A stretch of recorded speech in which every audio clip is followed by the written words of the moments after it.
नमस्कार मित्रो, पुन्हा एकदा सर्वांचे चॅनलवर खूप खूप स्वागत. तर मित्रो, आजच्या व्हिडिओमध्ये आपण स्टेट बँक ऑफ इंडिया म्हणजेच SBIचा यूजर आय डी आणि पासवर्ड जर विसरला तर तो आपण कशा प्रकारे फॉरवर्ड करू शकतो.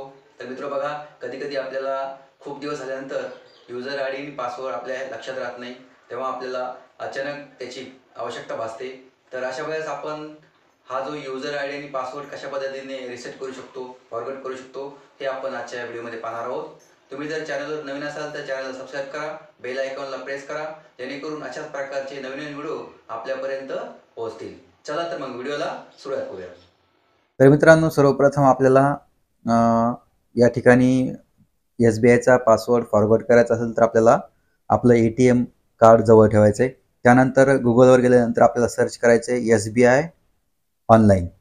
बघा, या ठिकाणी मी सर्च करतो SBI ऑनलाईन. समोर असा डॅशबोर्ड दिसतो, त्या ठिकाणी क्लिक करायचं आहे SBI ऑनलाईन. क्लिक केल्यानंतर बघा, आपल्यासमोर SBIची वेबसाईट ओपन होते.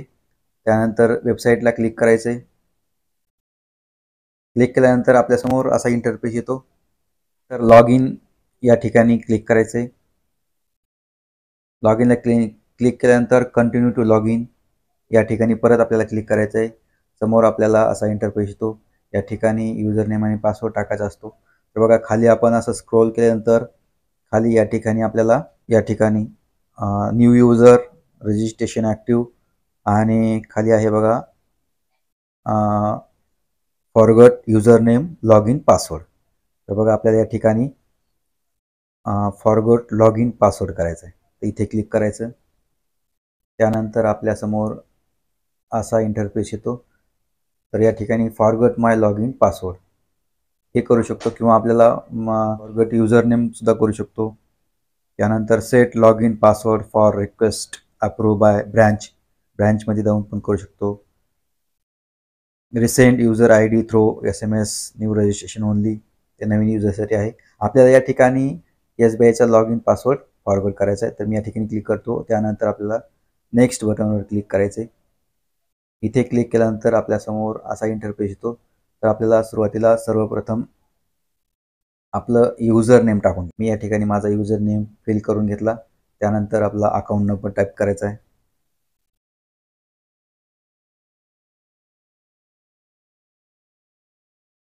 अकाउंट नंबर टाईप केल्यानंतर कंट्री सिलेक्ट करायची आपली इंडिया. त्यानंतर रजिस्टर असलेला मोबाईल नंबर या ठिकाणी आपल्याला सिलेक्ट करायचा, टाकून घ्यायचा आहे.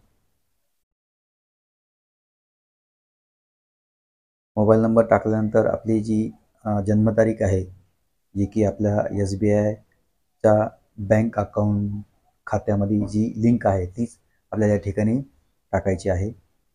त्यानंतर खाली कॅप्चा आहे, तो कॅप्चा व्यवस्थित फिल करून घ्यायचा. सर्व माहिती डिटेल भरून झाल्यानंतर एकदा परत आपण डिटेल व्यवस्थित चेक करून घ्यायची आणि त्यानंतर सबमिट या बटनवर क्लिक करायचं. क्लिक केल्यानंतर बघा, आपल्या अकाउंटला रजिस्ट्रेशन असलेल्या मोबाईल नंबरवर एक OTP पाठवला जातो. तो OTP आपल्याला या ठिकाणी भरून घ्यायचा आहे. बघा, या ठिकाणी मी OTP फिल करून घेतला. त्यानंतर कन्फर्म या बटनवर क्लिक करायचं. कन्फर्मवर क्लिक केल्यानंतर बघा, समोर आपल्याला 3 ऑप्शन आपल्याला या समोर दिसतात. तर पहिलं ऑप्शन आहे using ATM card details, using profile password, reset your log in password with branch activation. तर आपल्याला मी जसं सुरुवातीला सांगितल्याप्रमाणे आपलं ATM हे आपल्या जवळ असलं पाहिजे. सर्वात सोपा आणि फास्ट मार्ग आहे तो. या ठिकाणी आपल्याला पासवर्ड फॉरवर्ड करू शकतो. बघा, मी या ठिकाणी ATM कार्ड डिटेल्सवर क्लिक केले. त्यानंतर आपलं समोर ATM कार्डची जी माहिती आहे, माहिती सर्व या ठिकाणी फिल करायची आहे.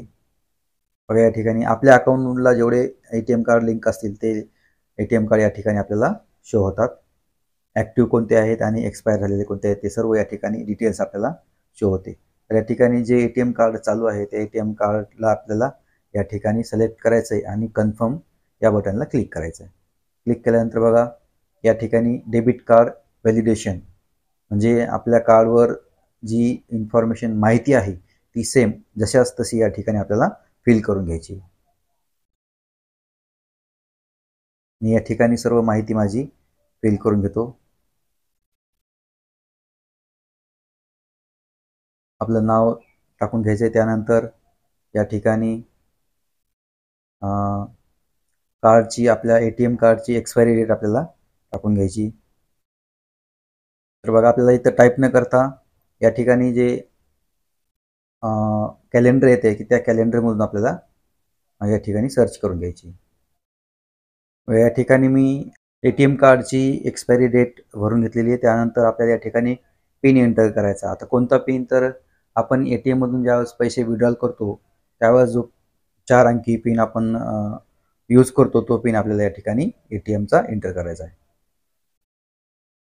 पिन एंटर केल्यानंतर बघा खाली कॅप्चा आहेत, तो कॅप्चा आपल्याला भरून घ्यायचा आहे.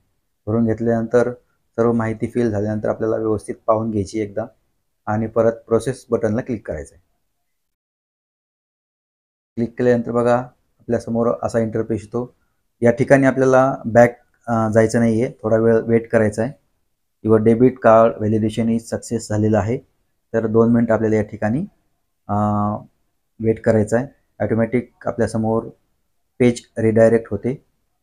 तर बघा आपल्याला या ठिकाणी असं पेज रिडायरेक्ट झालेलं आहे. तर आपल्याला आता या ठिकाणी आपला जो नवीन पासवर्ड जो आपल्याला या ठिकाणी टाकायचा आहे तो टाकून घ्यायचा. मी या ठिकाणी माझा नवीन पासवर्ड एंटर करून घेतो. एंटर केल्यानंतर सबमिट या बटनला या ठिकाणी क्लिक करायचं. क्लिक केल्यानंतर बघा your log in password has been reset successfully झालेला आहे. आता आपण अशा प्रकारे हा पासवर्ड यूज करून आपण SBIचं इंटरनेट बँकिंग लॉग इन करू शकतो आणि त्यानंतर आपण योनो ॲपसुद्धा या पासवर्डने लॉग इन करू शकतो. तर मित्रांनो, हा होता छोटासा व्हिडिओ. आपल्याला कसा वाटला आम्हाला कळवा. चॅनलवर नवीन असाल तर चॅनलला सबस्क्राईब करा.